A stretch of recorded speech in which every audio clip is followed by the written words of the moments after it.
Let me now bring on board Ajay Srinivasan, Chief Executive Officer with Birla Financial Services. He represents the AB Birla Group, and along with him, Ramesh Iyer, Managing Director of Mahindra & Mahindra Financial Services. Gentlemen, good morning. Thank you for joining us. Ajay, let me kickstart the discussion with you.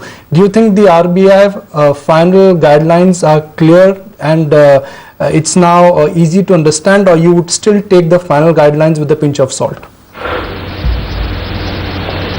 No, I think the guidelines are very clear, Nikunj. I think they have elaborated further on a number of issues that were not clear in the earlier guidelines. So I think the guidelines have got clarity. They've got much more elaboration than was there the last time. So I think the guidelines are clear. Can I safely assume now that the guidelines are clear that you would be applying for a license? Yes, it is our intent to look at doing that. I think we've said before that banking is a strategic fit with what we do, and we will continue to look to options to enter this space. Ramesh, hi, morning. And sure enough, you too would be applying for a license. At least the market is hoping so, and the stock price is indicating that. Yeah, I think yes. It's the guidelines are clear, and definitely we are looking at this opportunity very, very closely. But have you formed up your mind that which group entity you would be using to apply for the license? I think it's too early, but clearly we've got an internal team which is one, of course, studying the guidelines in detail, and then we'll come out with what are the options that we are looking for. It's too early to say which entity would do that, but clearly I want to kind of state the opportunity is definitely very exciting. Ajay, have you formed up the mind in terms of which vehicle, which entity you would be using to apply for the license? So Nikunj, our financial services is part of Aditya Birla Nuvo, and that is a listed company. But I think we'll have to also look at the guidelines. There have been only 48 hours since the guidelines have been released, and look at any specific impact on structuring, and then take a call. Ramesh, just want to get your thoughts in on this one. In case of existing NBFC conversion or setting up a bank, permission for converting existing branches of NBFCs will be granted in Tier 2 cities, and Tier 1 branch conversion will be subject to RBI nod. How much of a percentage of your business comes from Tier 2 cities? I think almost the entire NBFC balance sheet of ours is beyond the metro market.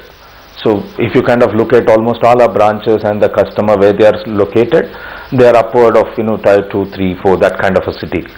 So it's interesting for us. 25% of the branches have got to be in rural is something that is very specifically very exciting to us. How about you? What percentage comes from the Tier 2 markets?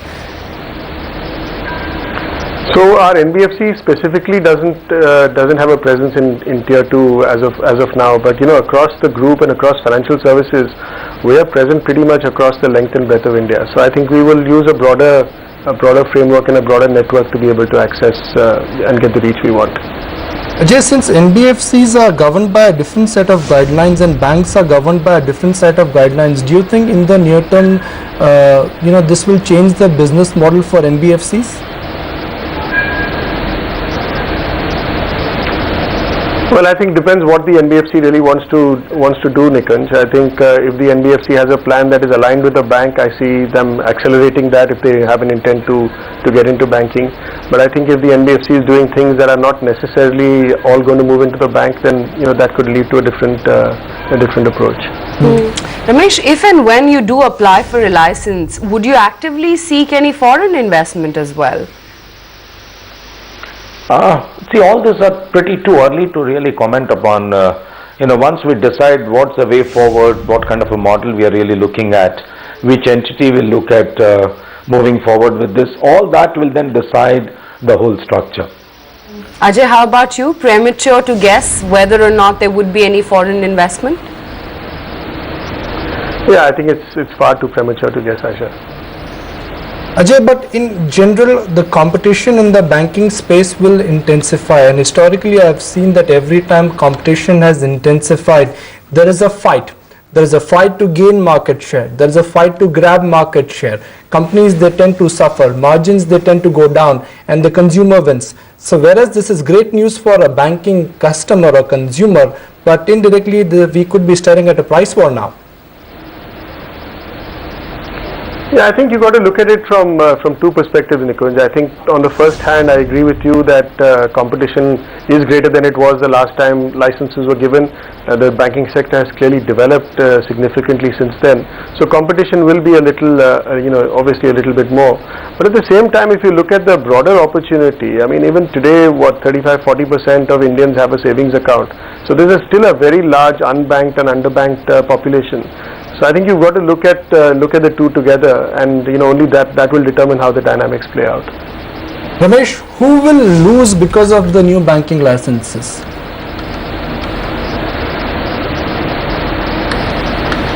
I'm not too sure that who will lose is the question.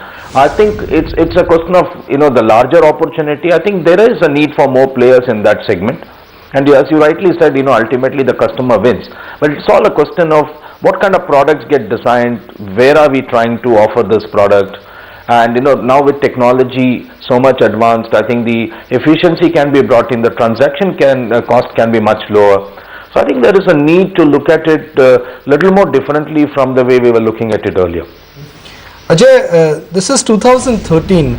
If I work with the assumption that in next 12 to 18 months, Reserve Bank of India will award about 4 to 5 new licenses. So let's say till 2018, which is a good 5 years away, and since you always believe in a 5-year vision, what kind of banking sector do you think we could be staring at? What will change is what I want to understand from you. And how will it change?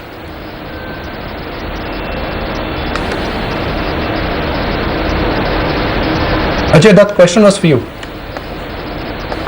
Oh, sorry, I thought you were asking Ramesh, Nikunj. Can you just With 5 years, I always have to ask your vision, Ajay. And my question is that if I work with the assumption that in next 12 months, Reserve Bank of India will award 3 to 4 new licenses by 2018, what will happen to the contours of the entire banking industry, the Indian banking industry? How will it change and what will change?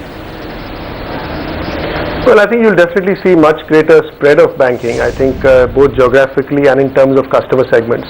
That is a very clear thrust and focus of the RBI's guidelines, and I think the focus that new players will have to bring in.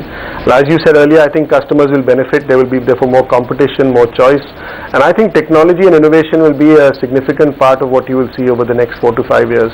Technology and innovation in terms of reducing cost of delivery, in providing better service, and in generally improving the efficiency of the banking operation. Ramesh, but does it make sense for a corporate entity to invest upfront, because the new guidelines are clear that 1/4 of the new branches have to be opened in unbanked areas? Do you think that is a viable proposition? Yes, it has long-term benefits, but in the near term, that is a money-losing proposition. I think one shouldn't look at banking from a very short-term perspective at all. I mean, eventually, if we are all waiting for such a guidelines to come and then participate in it, one has to take a real long-term view.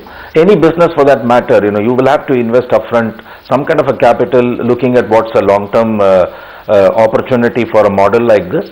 And 25% of the branches to be in the rural market. Eventually, the India rural will have to change, and that's where the larger opportunity is. And as I said a little earlier, technology will play a significant role in reaching out to that market. And I don't think one should really look at it as, initially you need to put so much capital and how it will really work out. But I think if you take a little long-term view, I think it's the right thing to do. Ajay, final question. Let the last word be yours. Let's discuss one more, important fine print, which is that the new banks are strictly prohibited from lending to any entity from the promoter group. Since you represent a group, is that an impediment?